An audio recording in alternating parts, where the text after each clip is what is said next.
tinutulungan ni Teacher Fe, hindi na niya iniinda ang pagod at hirap sa 5 araw kada linggong pagtuturo. Ang kanyang Sabado, nakalaan daw sa kanyang asawa. Pero kasama pa rin sa weekly date nilang dalawa ang pagtulong sa iba. Ang asawa ko ay kasama ko sa ilalim ng tulay kasi syempre, iba yung bonding namin kung saan nandun kami sa mga bata. Syempre, ang araw ng Sabado ay para rin sa pamilya. Pero ako, si Teacher Fe, patuloy ako na tinutulungan itong mga bata na ito sa pamagitan ng education under the bridge. Ito ang tulay na matatagpuan sa Coastal Road sa Parañaque.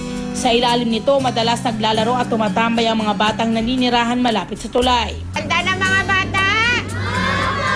In the name of the Father, of the Son, of the Holy Spirit.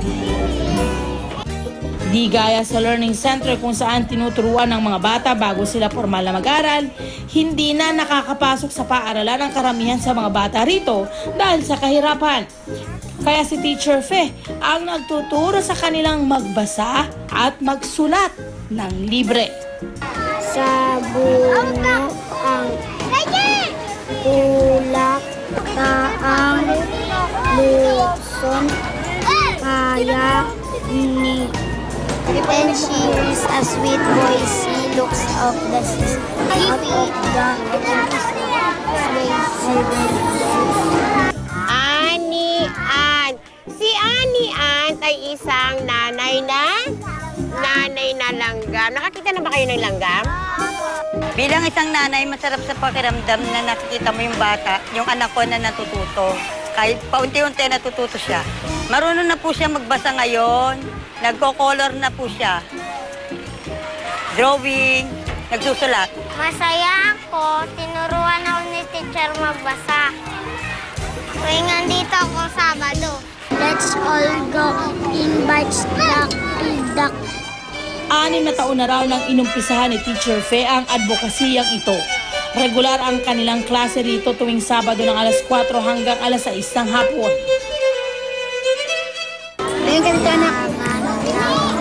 Kung minsan daw ay may bit-bit pa si Teacher Fe na ibang volunteer.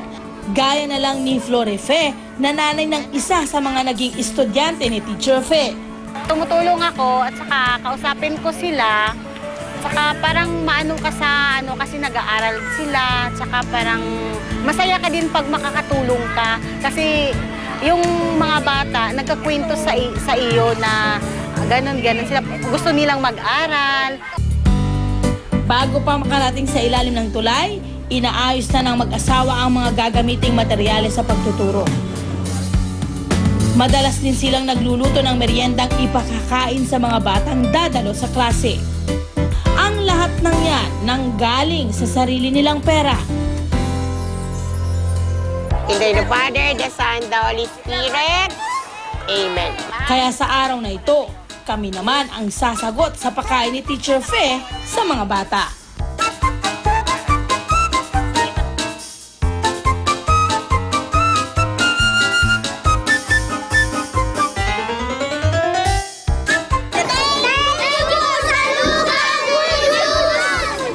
Hindi ako maghihinuha na patuloy sa pagtulong sa mga kabataan na ito at mga magulang dahil alam ko na malaki ang maitutulong ko sa kanila para sa darating nilang hinaharap.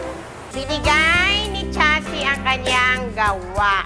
Tunay ngang isa sa pinakamahirap na propesyon ang pagtuturo. Pero sa mga gurong gaya ni Teacher Fe, hindi lang ang pagbibigay kaalaman ang mahalaga, kundi pati na rin ang malasakit at pagmamahal sa mga bata na tulad ng sa isang ina.